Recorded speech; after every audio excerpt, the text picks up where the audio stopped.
तो ये 19 साल का अनुराग भी फांसी पे चढ़ जाएगा इन अंग्रेजों से लड़ने के लिए। फांसी पे चढ़ जाएगा अनुराग? बिल्कुल, इन अंग्रेजों से अनुराग न डरा था न डरेगा, क्योंकि हम भगत सिंह को मानने पाए। वो ये काम कर देंगे और कमीशन दे दो तो भारत को नीलाम कर देंगे। इसको 54 या 56 के आसपास में जब नेहरू जी सदन जा रहे थे तो एक महिला ने उनका कॉलर पकड़ लिया और बोला कि नेहरू जी, देश आजाद हो गया, आप प्रधानमंत्री बन गए, हमको क्या मिला? तो नेहरू जी ने जो जवाब दिया कि आपको प्रधानमंत्री का कॉलर पकड़ने का अधिकार मिल गया। आज हम भारतीय जनता पार्टी से और मोदी जी से सवाल पूछते हैं तो आप जैसे पत्रकार लोगों की मिर्ची लग जाए। कैसे कैसे मंजर अभी आने लगे हैं और गाते गाते लोग चिल्लाने लगे हैं, बदल दीजिए इस तालाब के पानी को, क्योंकि अब कमल के फूल मुरझाने लगे। मोदी जी, हम आपसे डरने वाले नहीं हैं। हमारे पूर्वज अंग्रेजों से नहीं डरे थे तो हम चंद मुट्ठी भर अंग्रेजों से डरने वाले। कोर्ट से कहना चाहते हैं, कोर्ट साहब, जज साहब, इनको भी कम से कम 2 साल नहीं, 2 वर्ष नहीं, कम से कम 2 पीढ़ी तक प्रधानमंत्री जी को जेल होनी चाहिए। उसके बाद में राहुल गांधी जी को जेल होनी चाहिए। राहुल गांधी को आज 2 साल की कोर्ट ने सजा सुनाई है। मानहानि का उन पर केस दर्ज किया गया। मेरे साथ अनुराग ओझा मौजूद है।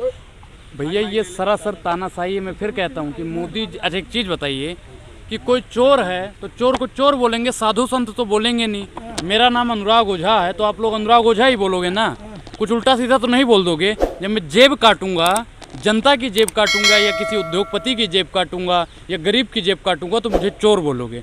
तो राहुल गांधी ने इसमें गलत क्या किया है? अच्छा। चोर को चोर नहीं, बादशाह बोलेंगे। आप बताइए। लेकिन अपशब्दों का प्रयोग, अपशब्द, ये अपशब्द है। हाँ, ये अपशब्द है। कांग्रेस की विधवा कहना, कांग्रेस की विधवा कहना ये संस्कार है।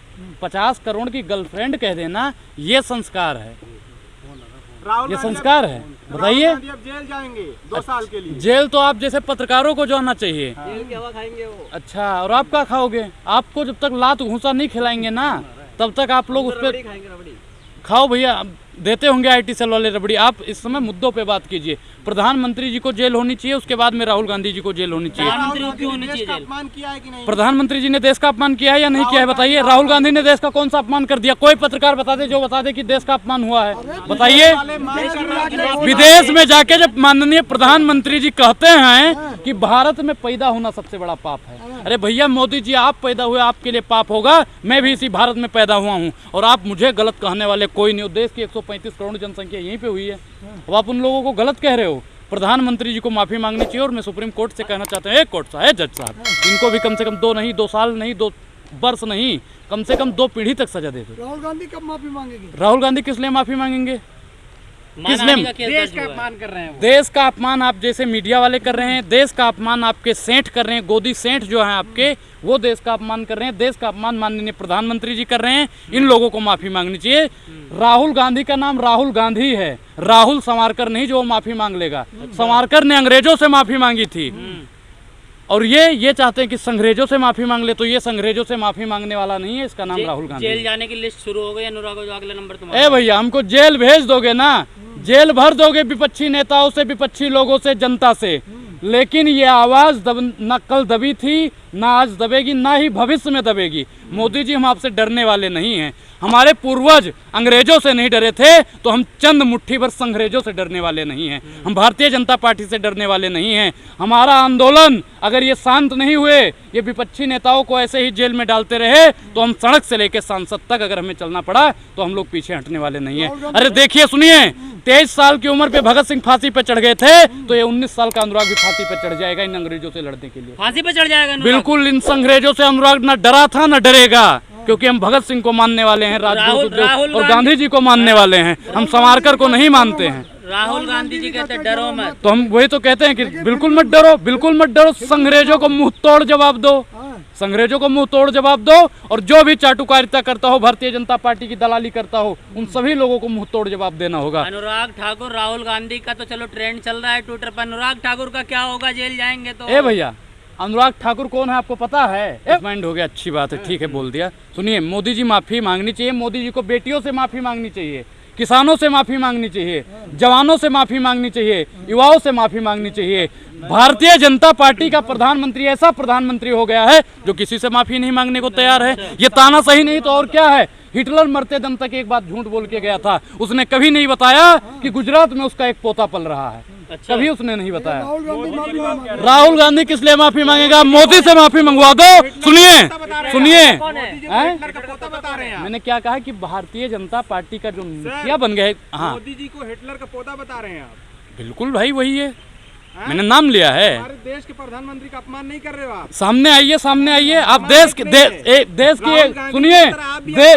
सुनिए देश की तमाम बेटियों का जो अपमान इस प्रधानमंत्री ने कर दिया, तब आप लोग कहाँ सो रहे थे? जब देश की महिलाओं का अपमान इस प्रधानमंत्री ने कर दिया, तब आप लोग कहाँ सो रहे थे? जब देश के किसानों का अपमान इस प्रधानमंत्री ने कर दिया, तब आप लोग कहाँ सो रहे थे? कहाँ थे तब? कहाँ थे बताइए, बताइए। लश्कर भी तुम्हारा है, सरदार भी तुम्हारा है, और तुम झूठ को सच दिखा दो क्योंकि अखबार भी तुम्हारा है। इन सबकी शिकायत हम कहाँ करें? क्योंकि भैया गवर्नर भी आपका है और गवर्नमेंट भी आपकी ही है। हम किससे शिकायत करें? मोदी हटाओ देश बचाओ, मोदी हटाओ देश बचाओ, देश का होगा बेड़ा पार। अंग्रेजों से ज्यादा किए, अंग्रेजों से ज्यादा किए मोदी ने अत्याचार। देश भाई साहब, एक नमक पे टैक्स लगा था, एक नमक पे टैक्स लगा था, गांधी जी ने आंदोलन कर दिया। दूध दही रबड़ी मक्खन हर एक चीज पे टैक्स लगा रहा है, और देश की 135 करोड़ जनसंख्या हाथ पे हाथ रख के बैठी हुई है। हिटलर ने एक बात फिर बोली थी कि जनता को इतना निचोड़ दो, इतना निचोड़ दो कि वो जिंदा रहने को ही विकास समझे। ठीक उसी प्रकार भारतीय जनता पार्टी देश की जनता को निचोड़ने का काम कर रही है, और जनता कह रही है मोदी जी वाह, मोदी जी वाह, मोदी जी वाह। क्या दे रही? बताना, बताना हमें क्या दिया है मोदी ने? फ्री का हमें रोज, सुनिए, हमें 5 किलो राशन नहीं चाहिए, हमें 15,000 का रोजगार चाहिए मोदी जी। हमें रोजगार चाहिए। राम मंदिर से फायदे गिनवाना जरा गरीबों के, फायदे गिनवाना। खुश है पूरी दुनिया, दुनिया भर में डंका बज रहा है। किस चीज? ए भैया, माननीय प्रधानमंत्री जी का अपमान ये कर रहे हैं, और ढिंडोरा हम पे पीट रहे हैं। ड्रम का मतलब होता है जो बजाने वाला होता है, शादी विवाह में गांव में बैंड बजाते हैं, उसको ड्रम कहते हैं। जो 70 साल में नहीं हुआ वो हो गया। हाँ, जो डलहौजी न कर पाए वो ये काम कर देंगे, और कमीशन दे दो तो भारत को नीलाम कर देंगे। 70 साल में रेलवे नहीं बिकी, भारतीय जनता पार्टी ने रेलवे बेच दिया। 70 साल में एयरपोर्ट नहीं बिका, भारतीय जनता पार्टी ने एयरपोर्ट बेच दिया। 70 सालों में देश की कोई भी संपत्ति नहीं बिकी, भारतीय जनता पार्टी ने देश की एक एक संपत्ति को बेचने का काम किसी ने किया है तो नरेंद्र मोदी ने किया है। मैं प्राइवेट सेक्टर का विरोधी नहीं हूं, लेकिन एक चीज बताइए कि हर चीज प्राइवेट हो जाएगी तो हम सरकारी प्रधानमंत्री झुनझुना बजाने के लिए लेंगे? सरकारी प्रधानमंत्री भी नहीं चाहिए है मोदी जी। आप इस्तीफा आज और इसी वक्त और अभी दो। अनुराग हो जाए जेल जाने से डर नहीं लगता? जेल क्यों जाएंगे भैया? गलत कर रहे हैं। संविधान ने जो अधिकार दिया है, हम उसी अधिकारों पे तो चल रहे हैं। संविधान ने हमें अधिकार दिया है। सुनिए, 1954 या 56 के आसपास में जब नेहरू जी सदन जा रहे थे, तो एक महिला ने उनका कॉलर पकड़ लिया और बोला कि नेहरू जी, देश आज़ाद हो गया, आप प्रधानमंत्री बन गए, हमको क्या मिला? तो नेहरू जी ने जो जवाब दिया कि आपको प्रधानमंत्री का कॉलर पकड़ने का अधिकार मिल गया। आज हम भारतीय जनता पार्टी से और मोदी जी से सवाल पूछते हैं तो आप जैसे पत्रकार लोगों की मिर्ची लग जाती है, भारतीय जनता पार्टी के चाहने वालों को मिर्ची लग जाती है। वो कहते हैं देश विरोध, मोदी का विरोध देश विरोध। मोदी का विरोध देश विरोध नहीं है। मोदी से हम सवाल, क्योंकि हमने मोदी को वोट दिया है तो हम मोदी से ही सवाल पूछेंगे। अगर जरूरत पड़ी तो उनका कुर्ता खींच के भी सवाल पूछने का ये अनुराग काम करेगा। कमेंट करके लोग कह रहे हैं ये बिका हुआ हिंदू है, मोदी के खिलाफ बोलता है, पैसा लेता है भाजपा से। वो सरकारी हिंदू हैं, वो सरकारी हिंदू हैं, हम सरकारी हिंदू नहीं, हम सच्चे सनातनी हैं। सरकारी हिंदू और सासे सनातनी। जो सनातनी होगा वो किसी का एक तरफा नहीं चलेगा। अलग अलग है मतलब ये दो। सरकारी हिंदू जो होते हैं, जो भारतीय जनता पार्टी के सर दबाते हैं, पैर दबाते हैं। कट्टर हिंदू कौन है?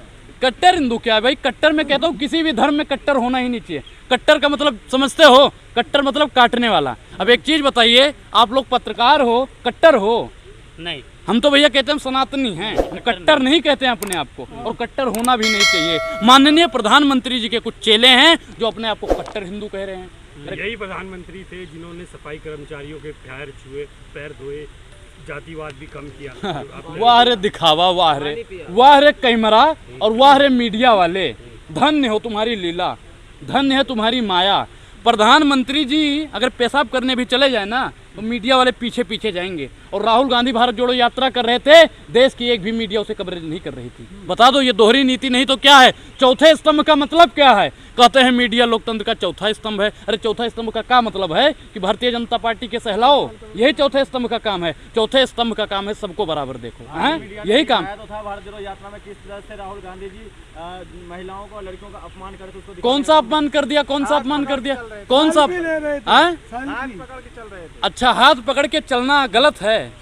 देश की महिलाओं को सुरक्षित करने के लिए अगर राहुल गांधी ने उनका हाथ पकड़ लिया तो आप लोगों को गलत दिखता है। जब प्रधानमंत्री, सुनिए दलाली मत करिए, जब प्रधानमंत्री जी ने कहा बेटी पढ़ाओ बेटी पटाओ, तब उन्होंने अपमान किया। और राहुल गांधी जी ने उस हाथ को पकड़ के मजबूत कर नारी सशक्तिकरण की बात करी, नारी को आगे बढ़ाने की बात करी। आप लोगों को दिखता है कि नारियों का अपमान कर रहे हैं। तो आप आसाराम के चेले हो, राम रहीम के चेले हो, चिन्मयानंद स्वामी के चेले हो, वो सब आप ही के पार्टी में बैठे हुए हैं। ये बताओ, अगर राहुल गांधी जी जेल जाते तो आप क्या करेंगे फिर? क्या होगा?